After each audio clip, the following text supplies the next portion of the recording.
वाला, look at the several example of a rational number in the form p upon q, q is not equal to 0, where p and q are integer with no common factor other than 1 and having terminating decimal representation expansion.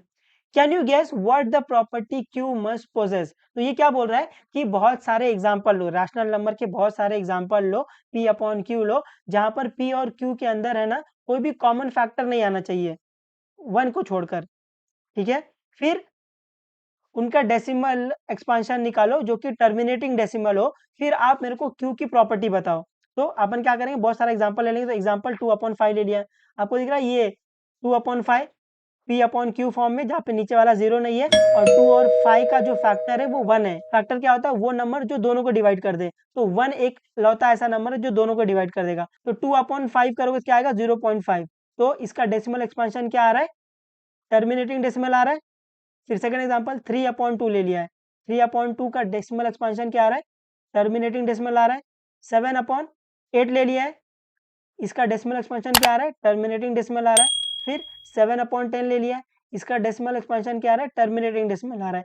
तो वो क्या बोल रहा है, अगर ये बहुत सारा एग्जांपल देखो और मेरे को देख के बताओ, अगर मैं रैशनल नंबर ले रहा हूं और उसका डेसिमल एक्सपांशन टर्मिनेटिंग डेसिमल आ रहा है, तो क्यू की प्रॉपर्टी क्या है, क्यू पे क्या कंडीशन लग रहा है, क्या प्रॉपर्टी बन रही है। तो अगर आप ध्यान से देखोगे, we can observe that rational number give terminating decimal.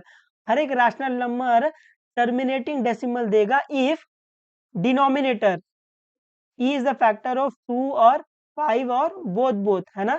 जो आपका डिनोमिनेटर है वो फैक्टर होना चाहिए 2 का, 5 का, या फिर दोनों का, तो ही रैशनल नंबर का जो डेसिमल एक्सपांशन है वो टर्मिनेटिंग डेसिमल आएगा। उम्मीद आपको समझा है ना। ऐसे बहुत सारे एग्जांपल लोगे आपको दिखेगा। तो अपन बोल सकते हैं, we can say that rational number p upon q give terminating decimal. जो रैशनल नंबर है वो हमेशा टर्मिनेटिंग डेसिमल देगा if q has the factor 2 और 5 और बोथ, है ना। q जो p अपॉन q में जो q है जो नीचे वाला है, अगर उसका फैक्टर 2 हुआ या फिर 5 हुआ या फिर दोनों हुआ, तो उस रैशनल नंबर का जो डेसिमल एक्सपांशन है वो हमेशा टर्मिनेटिंग डेसिमल आएगा। उम्मीद आपको समझाइए, प्रॉपर्टी समझा। जो रैशनल नंबर है वो हमेशा टर्मिनेटिंग डेसिमल देगा अगर q नीचे वाला का जो फैक्टर है वो 2 आए, 5 आए या फिर दोनों आ जाए, तो हमेशा उसका जो डेसिमल एक्सपांशन रहेगा वो हमेशा टर्मिनेटिंग डेसिमल आएगा, ठीक है।